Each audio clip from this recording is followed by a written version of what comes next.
नमस्कार बंधुरा प्रदीप गार्डेन्से आपनादेर स्वागत।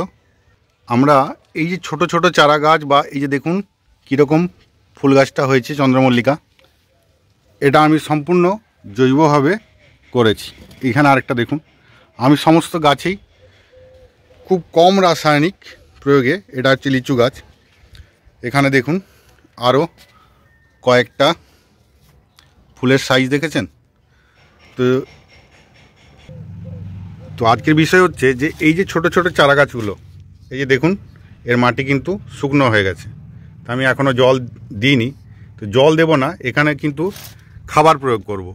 তো দ্রুত বাড়াতে গেলে এই যে চারাগুলো দ্রুত বাড়াতে গেলে কি করতে হবে সেটা আবার জৈবভাবে। তো চলুন সেই নিয়ে আজকে ভিডিও, স্কিপ করবেন না, সম্পূর্ণ দেখতে থাকুন কিভাবে জৈবভাবে খুব তাড়াতাড়ি একদম শেষ সিজনে এসেও এই চারা গাছগুলোকে আপনি মনের মতো ফুল পেতে পারেন। তো এখানে দেখুন আমি অনেক চারাও তৈরি করেছি। এটা বাঁধাকপি, এটা হচ্ছে হলুদ ফুলকপি, ওখানে দেখুন ওগুলো হচ্ছে বেগুনি ফুলকপি, এছাড়াও কিছু ইনকা চারাও ফেলেছিলাম। তো এই চারাগুলোকে আমি কিভাবে খুব দ্রুতই এই সময় বাড়িয়ে নিতে হবে, নাহলে কিন্তু সিজনের শেষে হবে। তো এইগুলোকে কি করতে হবে সেই নিয়ে আজকে ভিডিও। তো চলুন শুরু করা যাক। এখানে দেখুন আমার বস্তার মধ্যে আছে প্রায় 3 বছরের পুরনো গোবর সার, ভার্মি কম্পোস্ট না, 3 বছরের পুরনো। এর সাথে আমি মিশিয়ে জল দিয়ে রেখেছিলাম। কি মিশিয়েছিলাম? ট্রাইকোডার্মা। আমি এই কোম্পানির, আস্থা কোম্পানির পেয়েছিলাম, অন্য কোম্পানিও দিতে পারেন অবশ্যই, কিন্তু এই যে ট্রাইকোডার্মা অবশ্যই দেখে নিতে হবে ম্যানুফ্যাকচারিং ডেটটা, 6 মাসের মধ্যে হলে তাহলে ভালো। তো এই যে দেখুন এখানে এই যে ট্রাইকোডার্মা ফাঙ্গাস, এটা একটা জৈব ফাঙ্গাস, তো এই নিয়ে ভিডিও আমি পরে করব। তো এর কিছুটা এই যে দেখুন একদম ম্যাশড হয়ে যাচ্ছে, তো এইটা নিলাম কিছুটা, এই যে দেখুন এখানে নিয়েছি, এই যে নিয়েছি। এটা জল দিলে একদম পাতলা করে নেব। আর এর সাথে দেব, এটাও ট্রাইকোডার্মা দিয়ে ভিজিয়ে রাখা ছিল, অন্ততপক্ষে 4 দিন সর্ষের খোল। তো আমি কতখানি নিচ্ছি দেখুন সমস্ত চারার জন্য। এই যে এখানে দেখুন 250 গ্রাম মতো গোবর সার, 3-4 বছরের পুরনো, যত পুরনো হবে তত ভালো। আর এর সাথে আমি মিশিয়ে নেব এর অল্প একটু খোল, পাতলা খোল অল্প একটু মিশিয়ে নিলাম। এরপর জল দিয়ে এটাকে ভর্তি করে নেব। এই যে দেখুন এটাকে এরকমভাবে চেপে দিলেই এটা কিন্তু একদম এখানে গুলে যাবে। একটু ভালো করে ঘেটে নিতে হবে সমস্তগুলোকে। এই যে খাবারটা তৈরি হলো, এটা কিন্তু ট্রাইকোডার্মা দেওয়া আছে, জৈব ফাঙ্গাস, অর্থাৎ এটা ফাঙ্গিসাইডের কাজ করে। এই খাবারটা দিলে খুব তাড়াতাড়ি দ্রুত গাছ বৃদ্ধি পাবে। এটা আমি আরেকটু ডাইলুট করে নেব, এতটা পুরো হবে না। এটা আমি জল দিয়ে ডাইলুট করে তারপর সমস্ত গাছে দিচ্ছি। গাছ যেমন ধরুন এই গাছটাকে কি করব, আমি ঢালবো না, ঠিক এর মধ্যে দিয়ে দেব। এই চারাগুলো কিন্তু আমি অবশ্যই থামপটে কিনেছিলাম, পরে এই গ্লাসে দিয়েছি। এই ডুবিয়ে দিলাম, বেশিক্ষণ রাখবো না, নিয়ে আবার এটা তুলে দিলাম। এটাই হচ্ছে এখানে জল দেওয়ার পদ্ধতি, জল বলবো না, খাবার দেওয়ার পদ্ধতি। এতে কিন্তু খুব তাড়াতাড়ি দ্রুত হয়ে বৃদ্ধি পাবে। এর মিডিয়াটা দেখুন কি ছিল, এটা আমি যে লাগিয়েছিলাম কোকোপিট আর সাধারণ গার্ডেন সয়েল মিশিয়ে 50-50 লাগিয়েছিলাম, অল্প একটু ভার্মি কম্পোস্ট ছিল। এগুলোকে আমি কি করব, এরকমভাবে কিছুক্ষণ রেখে দেব ছোটো চারা গাছ। এতে আমি আর 3 থেকে 4 দিন রাখবো, তারপর এটাকে আমি ফাইনাল পট করব। তো দেখুন এখানে সব রকমই আছে।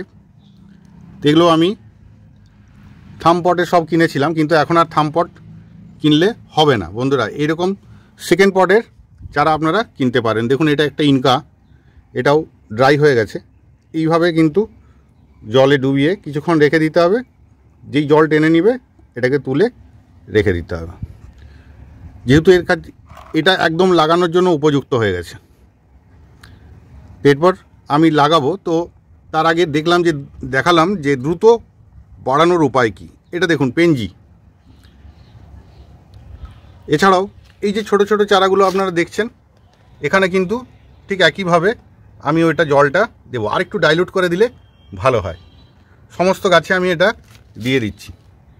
এই খাবার দেওয়ার পর গাছটা যখন দেখুন বড় হয়ে যাবে, মানে এই কাপের পক্ষে এটা কিন্তু বড় হয়ে গেছে। এই যে প্রথম কুড়িও চলে আসবে ইনকার নিয়মেই। তো প্রথমেই হচ্ছে যে এই কুড়িটা আপনি ভেঙে দেবেন, তাহলে হচ্ছে সাইড ব্রাঞ্চ থেকে যে কুড়িগুলো হবে সবই একসাথে ফুটবে। যদি না ভাঙেন তাহলে দেখাচ্ছি আপনাদের। লক্ষ্য করুন এটা কত বড় ফুল হয়েছে সামনের উপরে ব্রাঞ্চটা, আর এই ব্রাঞ্চগুলো কিন্তু অনেক কুড়ি আছে, কুড়ি থাকা সত্ত্বেও কিন্তু এখানে দেখুন সেরকম বড় হয়নি। তাহলে উপরে এটা ভেঙে দিলে বাকি সব কিন্তু বড় হবে। আর প্রথমেই কিন্তু এরকম বড় টবে লাগাবেন না, স্টেপ বাই স্টেপ লাগালে আরও ভালো রেজাল্ট হয়। চলুন দেখাই কিভাবে লাগাবেন। তো প্রথমে দেখুন এই একটা 3 ইঞ্চি, এটা ধরুন 1 ইঞ্চি পটও নয়, এটা ছোট একটা চায়ের কাপে আমি থাম পটে চারা এনে লাগিয়েছিলাম। এটা এখানে যথেষ্ট বড় হয়েছে, আর কিন্তু এখানে রাখলে গাছ হার্ড হয়ে যাবে, শক্ত হয়ে যাবে, গাছ বাড়বে না।